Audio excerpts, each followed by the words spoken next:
Look around. You can find cars like these on AutoTrader, like that car riding your tail. Or if you're tailgating right now, all those cars doubling as kitchens and living rooms are on AutoTrader too. Are you working out and listening to this ad at the same time? Well, multitasking pro, cars like the ones in the gym parking lot are for sale on AutoTrader. New cars, used cars, electric cars, maybe even flying cars. Okay, no flying cars, but as soon as they get invented, they'll be on AutoTrader. Just you wait. AutoTrader.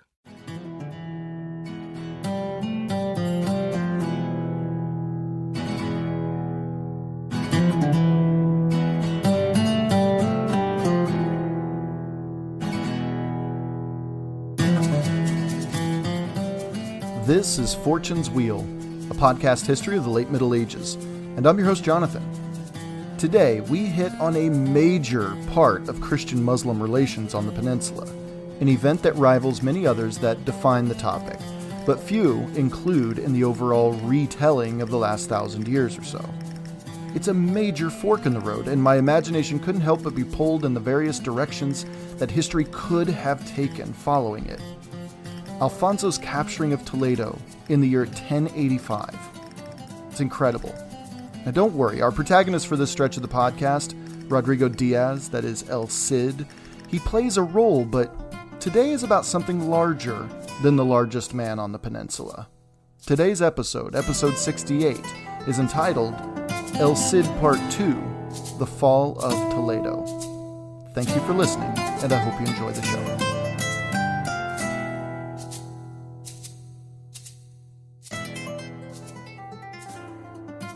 According to the legend, the Song of El Cid, Rodrigo Diaz at this point, that is, 1083, just after the Battle of Tevar Woods, was just spinning his wheels, you could say. He would move, win a few battles, succeed in several raids, cause such a ruckus that a local overlord would respond. Rodrigo would win against the overlord, but move on because though he could win a battle or two, he didn't have an occupation force at his disposal. If he was going to continue, he needed to push hard right at the heart of one of these centers of power and control it. Now, Rodrigo decided if King Alfonso VI was going to continue to snub him, then by the grace of God and fueled by the words of the Archangel Gabriel, who visited him in his dreams, this part according to legend, he would create his own destiny. And he would do it in Valencia. But we get way ahead of ourselves. At the time, Rodrigo was probably not thinking about Valencia, not specifically anyway. Now let's begin instead, again, in the year 1083, right after the Battle of Tevar Woods. There, we find ourselves in Rueda, a castle within the territory of the Taifa of Zaragoza. Well, something happened there that shifted things ever so slightly on the peninsula. Obviously not as important as Gavrilo Princip assassinating Archduke Franz Ferdinand, ultimately resulting in World War I, but it was in the same vein. Something small that shifted the landscape ever so slightly that resulted in widespread change and upheaval. It went down like this. Well, trouble was brewing in Zaragoza already. The governor of Rueda, a man named Albofilac, rebelled against Zaragoza's king, al-Muqtadir. See, before this, al-Muqtadir had imprisoned Albofilac's brother, Yusuf, and Albofilac sent messages to King Alfonso for help in correcting the injustice. Well, Alfonso did what he could to ignore it as long as he could, but he also knew that he was supporting an unpopular leader in Zaragoza.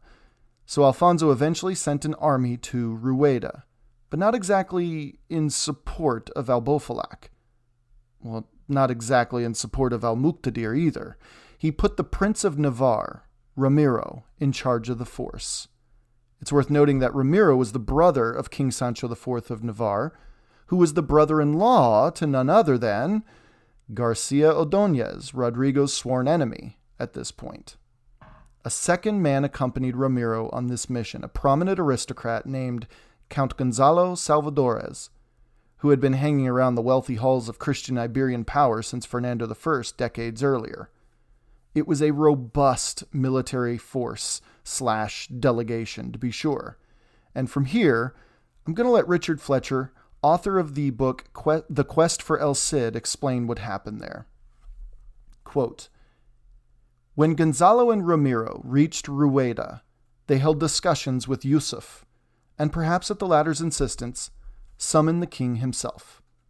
Alfonso came for a few days, and after discussions of which we know nothing, returned to Castile. Evidently, he believed that Gonzalo and Ramiro were capable of handling matters on their own, and then Yusuf suddenly and unexpectedly died.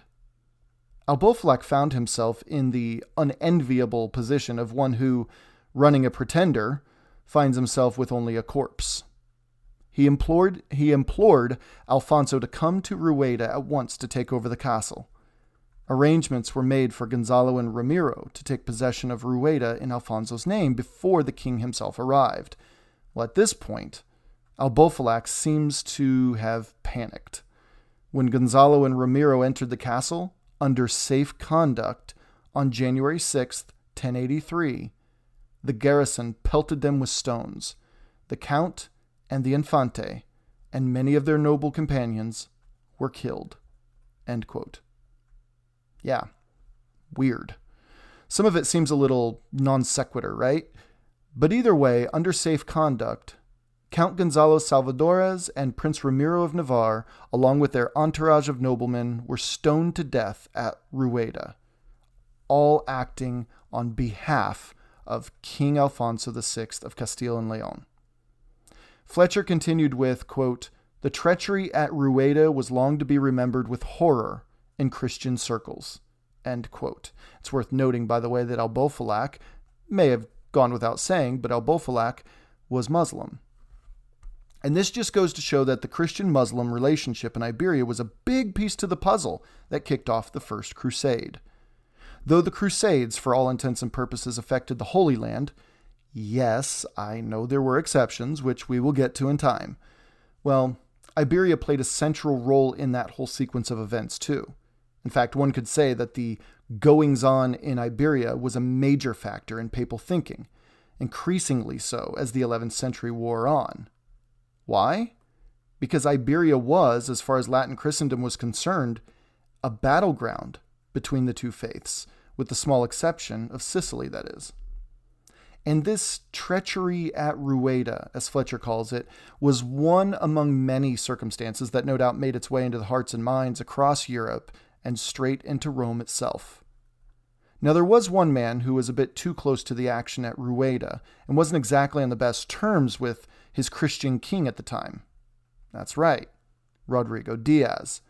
See, Rodrigo and his men were just 40 miles from Rueda at the time of the surprise massacre. Rodrigo, having been burned by Garcia Ordóñez already, knew that if he didn't act at once, then who knows what kind of treachery Ordóñez would use against him in the wake of Gonzalo's and Ramiro's death. So Rodrigo rode straight to Alfonso and proclaimed in no uncertain terms his innocence in the matter. Having heard nothing more of Rodrigo Diaz through the rest of 1083, we can only assume that the records were silent because, well, maybe he was exonerated by his king and sank into the shadows, letting those involved sort it out without him. But 1084 was a different story altogether. The next time we see Rodrigo Diaz, he's blazing a trail of utter destruction through the Christian kingdom of Aragon, alongside the Muslim ruler of Zaragoza. In 5 days, he left Aragon in shambles and stripped a good amount of wealth from it. He was then hired again by Al-Mutamin, the same king of Zaragoza, to go after a smaller Muslim taifa called Lerida, ruled by a man named Al-Hayyib, and Al-Hayyib's territory suffered terribly by the surprise attack. Rodrigo went on to ravage the tiny taifa of Tortosa, and then on to Morello to do the same. By summer of 1084, Rodrigo Diaz had lived on the saddle in raid after raid, seemingly unstoppable. Fletcher said, quote, Sancho Ramirez of Aragon and Al-Hayyib agreed to a joint action against Zaragoza and invaded the kingdom, end quote. Rodrigo at the time wasn't far away from this joint invasionary force. Communications between both camps occurred. Fletcher adds, quote, which included a contemptuous message from Rodrigo to the Aragonese king, end quote. Because why not talk a little trash before a fight, right? And on August 14th, 1084, in the words of the Historia Roderici, the battle was, quote, unquote, an overwhelming victory. But Fletcher states, quote, it was even more than that, end quote. Rodrigo broke their lines, chased each one down, riding them straight into chains, if not outright killing them. Among those captured alive, get this, among those captured alive were a number of very prominent men, including Bishop Ramon Damasio and Count Sancho Sanchez of Pamplona, who ironically was a man already linked closely with Garcia Ordóñez, and he was courting Ordóñez's daughter at the time of his capture by Rodrigo Diaz. Fletcher calls this guy, quote, one of the most powerful barons in Aragon until his death in about 1116, end quote. The Aragonese king's mayordomo and 7 appointed military leaders in charge of the defense of specific areas of Aragon were all among those prisoners too. But even Fletcher highlights these next names Rodrigo Diaz captured at this important battle that, as far as I can tell, has yet to be given a name, because the best description of it is the date and that it was along the river Ebro.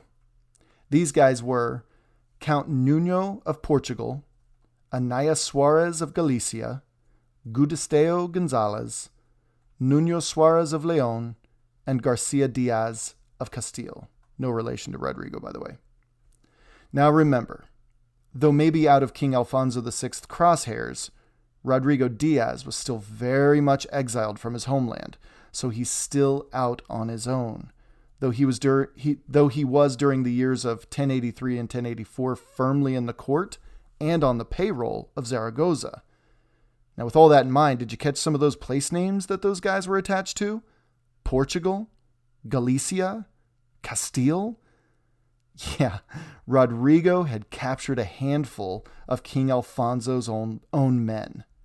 Intentionally or not, it brought shame to King Alfonso VI.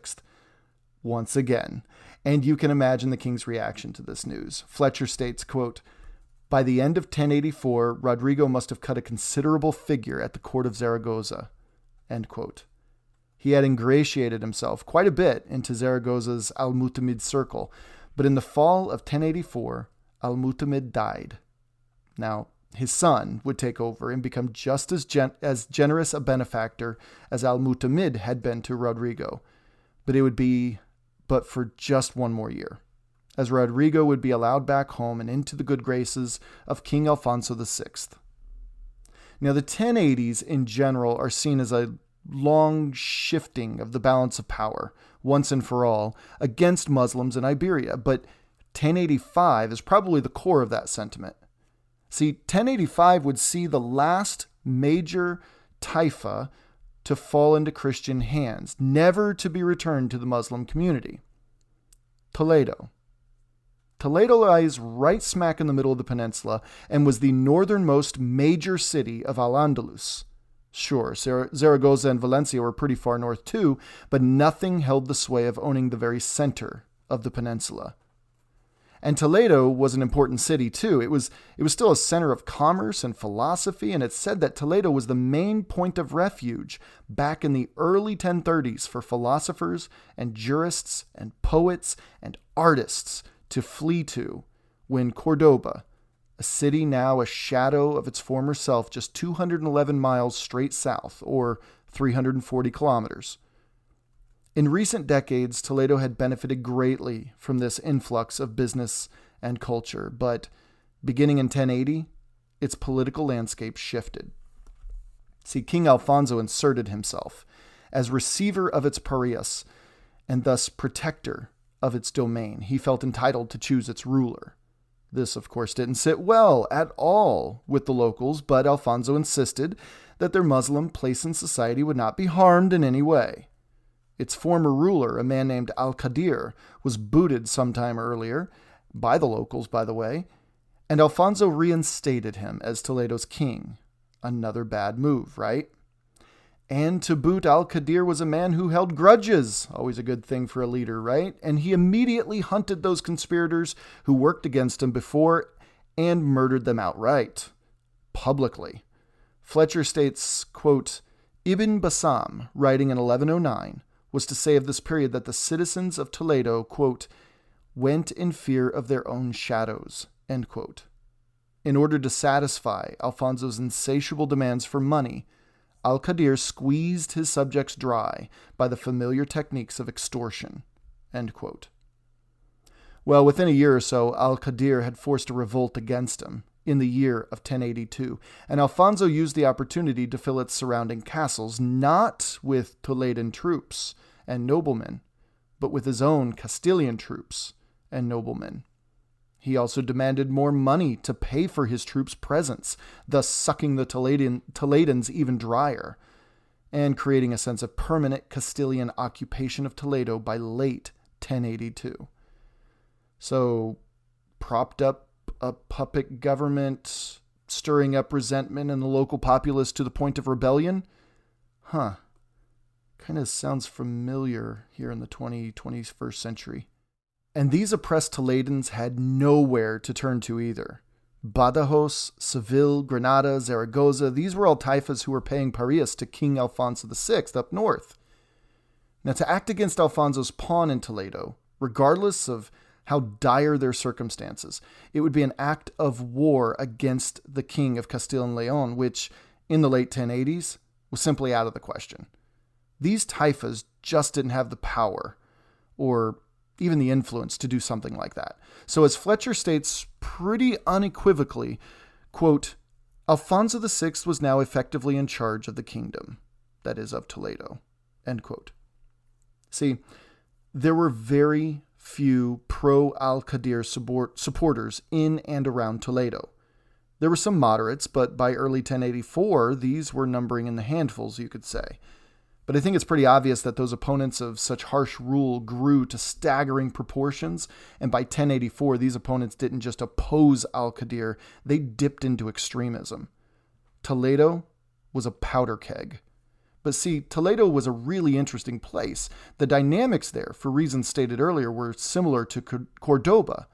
Muslims were undoubtedly the ruling class there, but there were still sparks of convivencia, and Toledans allowed Sephardic Jews and Mozarabic Christians to hold high offices and prominent community roles so long as they did not violate Islamic law. But ironically, when Alfonso propped up the very unpopular al-Qadir, Jews and Christians in and around Toledo suddenly began to suffer. Like, a lot. For instance, Fletcher recounts an incident that probably turned the local Jewish population against Muslim rule in general. In 1082, Alfonso sent a delegation to the Taifa of Seville to collect parias. This delegation was led by a Jewish man with high standing in the Christian Castilian court. There was a disagreement in which the leader of Seville felt he was being cheated, and before anyone knew what sparked such a horrible reaction, this Jewish ambassador was crucified. Yeah, Seville brought back crucifixion. So not only were his own Muslims against him, but Christians always preferred a Christian ruler over any other, and now the Jews were looking askance at their Muslim rulers too. Al-Qadir knew the jig was up over the ensuing year, and like a cornered animal, he began lashing out wildly and secretly searching for a way out. He cut a deal with Alfonso to take Toledo, but it had to look like he didn't just give it up. Alfonso gathered his forces, and he rode south with an agreement. Thus, the siege of Toledo began in late 1084 and lasted through the winter into 1085, but this winter, Fletcher says, quote, was severe. There was much rain, and heavy falls of snow in the Sierra de Guadarrama threatened Alfonso's supply lines. But he persisted, end quote. This was a tough thing to bear as the siege force, but to be a Toledan at the time was suffering on a grand scale. Starvation, disease, you know the routine in situations like this. Toledo agreed to terms, I say that in quotations, by the way, because the terms were already made. Toledo agreed to terms of surrender on May 6th, 1085, and by May 25th, the same day, Fletcher adds, that Pope Gregory VII died, King Alfonso rides triumphantly into the city, the first Christian to do so in over 370 years, way back when it was still the capital of the Visigothic kingdom in the area. Upon the fall of Toledo that year, ripples spread out from central Iberia in all directions. I mean, it was a giant Christian kerplunk echoed through the medieval world. On the Christian side of things, there was a subdued but enthusiastic yes. However, on the Muslim side of things, there was a collective shiver. And Ibn Tashfin felt it too. Throughout Iberia and the Maghreb, Fletcher says, quote, "The fall of Toledo sharpened the focus of discontent," end quote.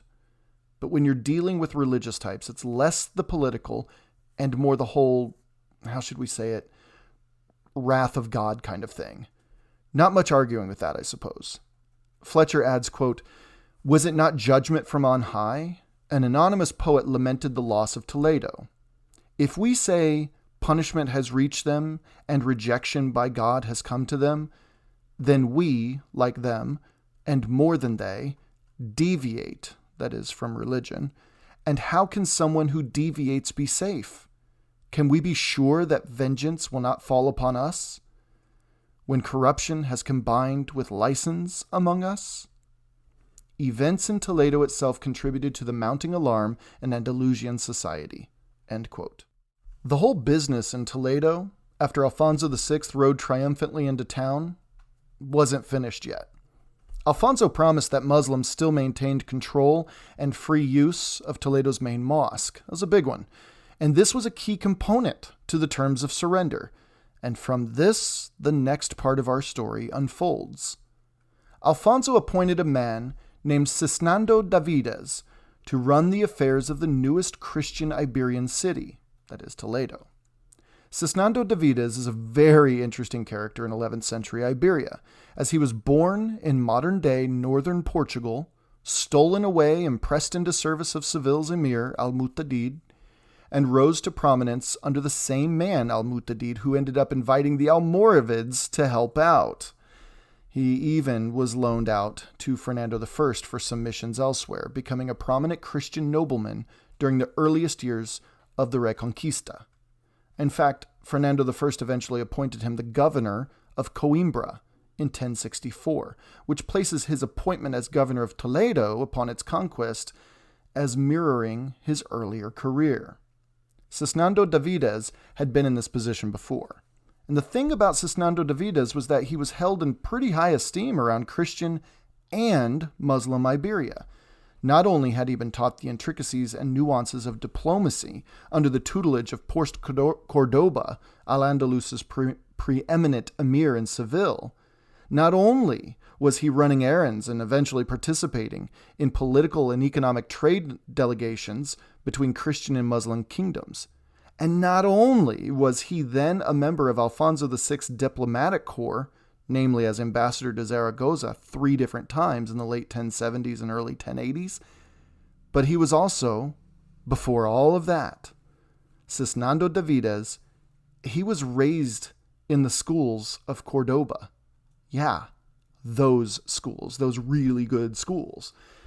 Cisnando Davides was a stud in 11th century Iberia, and I just wonder how much brighter his star would be if it weren't for our protagonist of this season of the podcast.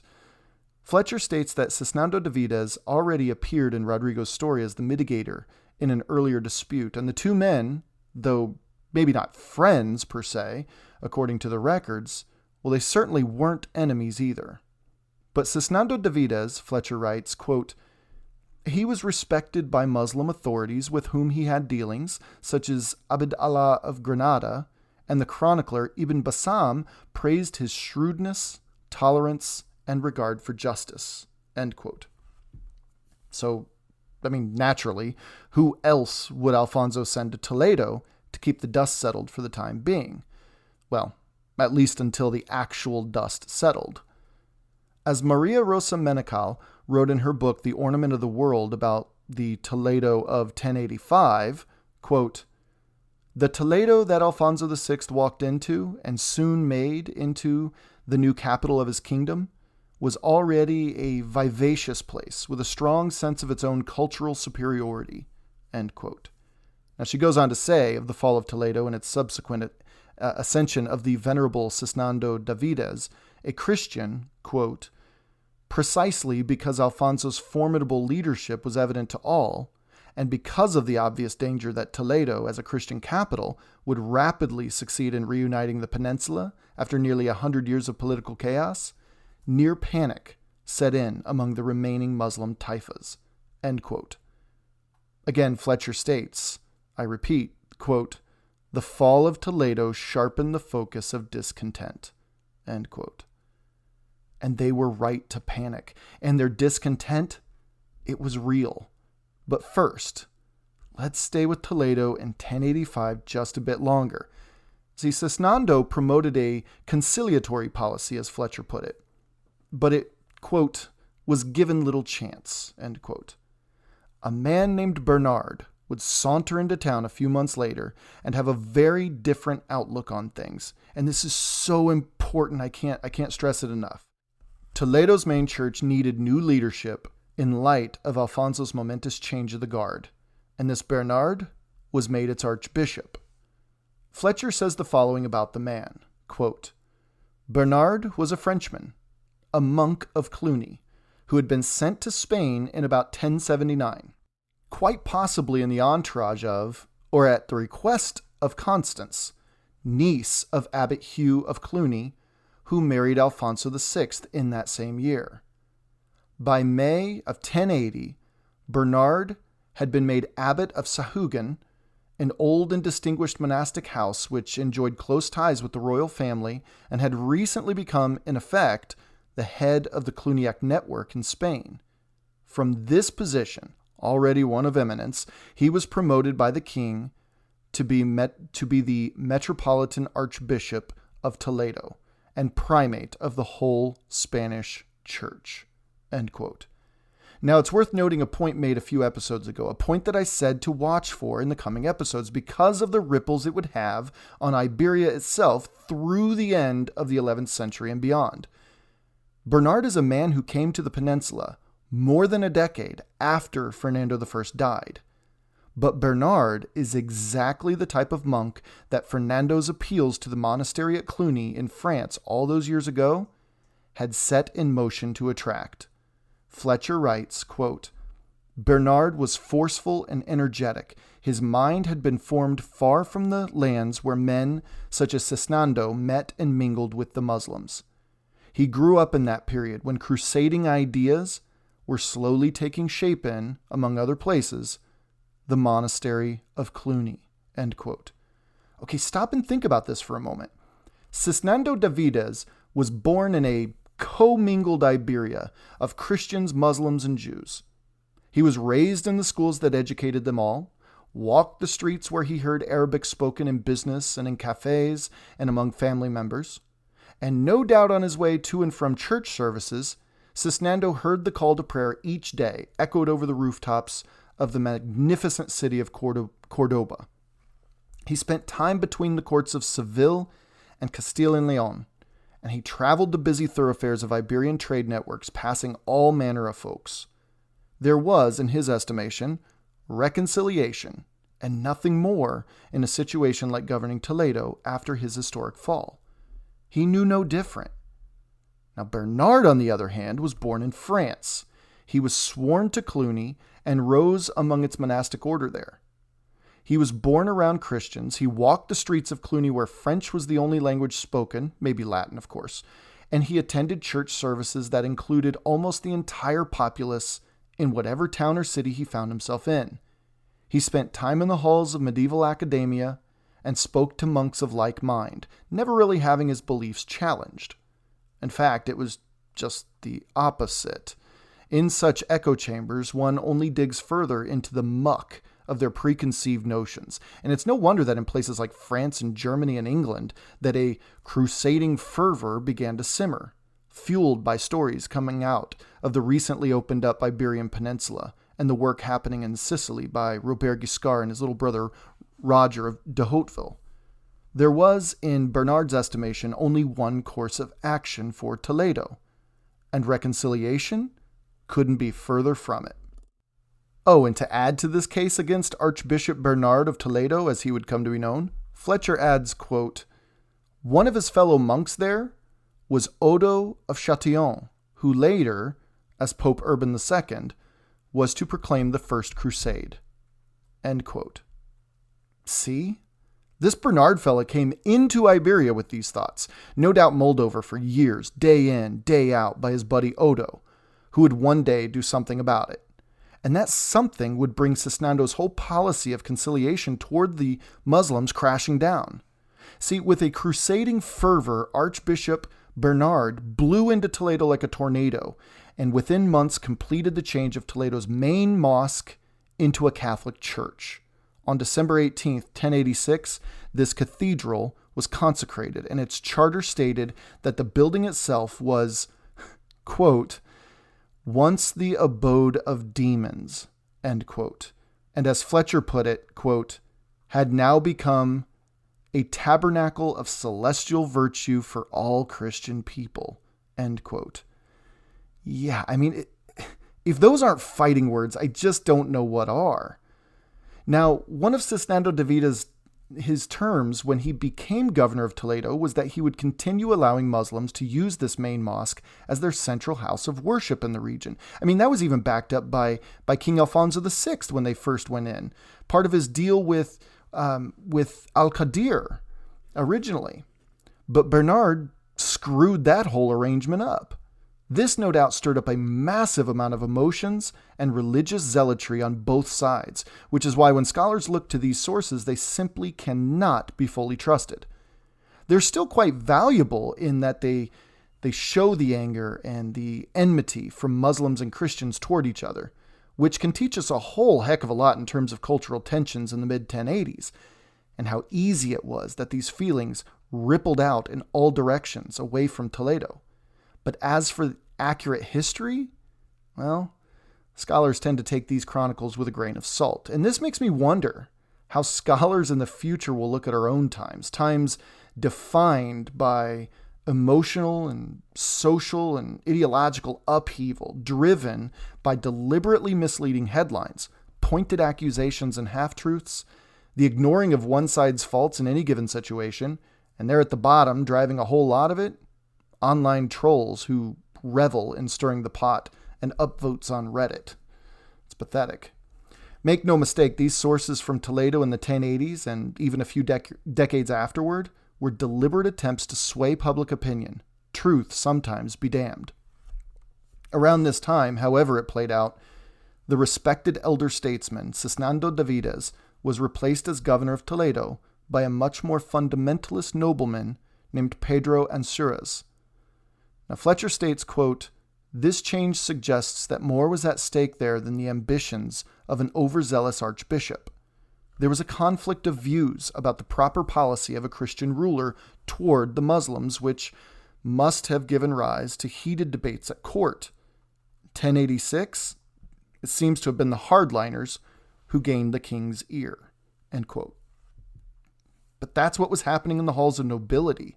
These discussions and arguments and philosophical and political ideologies of how to rule these newly acquired Muslim states. And this is where I feel comfortable enough pointing to as evidence that Iberia, and not Jerusalem necessarily, was the epicenter of the coming crusades in the Holy Land. By the time Pope Urban II made his speeches around Europe about leading a Christian force to reclaim the Holy Land for the Christians, Iberia had been having this conversation for decades already, peaking, arguably, in the Toledo situation of the mid-1080s. But what of everyone outside of the nobility? Fletcher writes, quote, "The panic-stricken Andalusians could have known nothing of these divided councils. All they could see was a Christian government which could not be trusted to honor agreements, and the conversion of the Toledan mosque strengthened the hand of those who sought Almoravid intervention," end quote. Okay, so what of the Muslim nobility? What are they thinking? Well, they too were torn as to what to do. Some, like the Prince of Seville, were outwardly opposed to pulling in those mysterious Berbers with a rough reputation to cross the strait and lend assistance. Remember, this guy's dad, the Emir of Seville, had already aided them with a naval force during the Almoravid conquest of the African coast across the strait. This was a bold stance to take to, speak out against this. And this Emir of Seville had already reached out to Ibn Tashfin about coming to Iberia to help rid them of those pesky Christians. But as Fletcher says, Andalusians were trapped. Submit to Christian rule and have more mosques, no doubt recreated as cathedrals? Or submit to aid from the Almoravids, knowing how that clan functions more like a warlike empire and less like a band of brothers who could offer assistance to their Muslim brethren before respectfully leaving afterward. Also, don't forget that Muslim-Christian relations, though never as strong as Muslim-Jewish relations in Iberia, were still nevertheless strong throughout al-Andalus. Very different than how this relationship was handled in Christian kingdoms to the north, and very, very different than how any of these relations were handled in the Maghreb. So a lot came from this siege and what became known famously as the Fall of Toledo. Not least of all that it was another traditional pin stuck in the timeline that many use to mark the beginning of the Reconquista. Yeah, I know, there's been a couple already. No one can really decide. But one other thing to come of it was that Alfonso, well, he got a taste for expansion. Fletcher refers to his attitude now in 1085, 1086 as a hawkish mood of militant expansionism. Pretty strong words. Now, in 1086, he used his army, that is, Alfonso used his army to install al-Qadir in Valencia, which was a major piece of al-Qadir's terms of abdication of Toledo. He publicly called out the leader of Seville, this is Alfonso, publicly called out the leader of Seville to turn over his kingdom completely to Leon and Castile. Alfonso damn near took the capital of Granada with a lightning raid through its territory. And finally, Alfonso turned his sights on Zaragoza. But again, this was 1086, and who do we know was in the service of the Zaragozan king, Al-Musta'in? That's right, the now living legend Rodrigo Diaz, El Campeón, El Cid.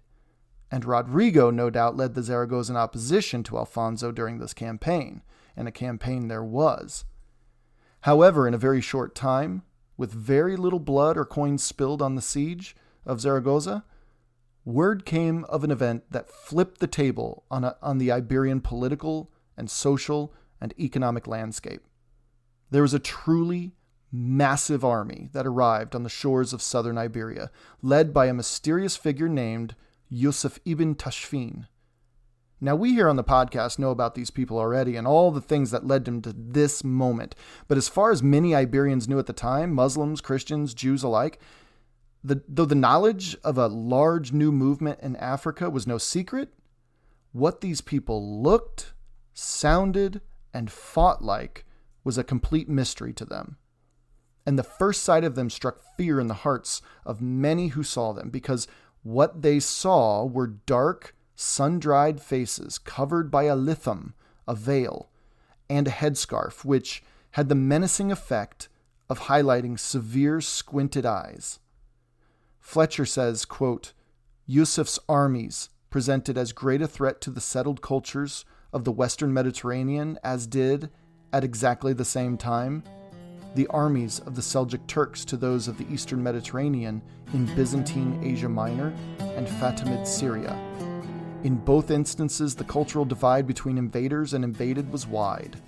Among the cultivated princes of al-Andalus, Yusuf was perceived as a barbarian. He came from beyond the pale of civilization, from, in Moroccan terms, the Bled es Siba, or the lawless land beyond the Atlas. End quote. But again, Andalusians were in a real bind. Iberia had become a crucible for Islam, forced by its own governance over the preceding 80 years, and the emergence of a vengeful Christian presence in the north. In the end, Fletcher writes, quote, Final negotiations were opened with the Almoravid leadership in the winter of 1085 to 1086. End quote.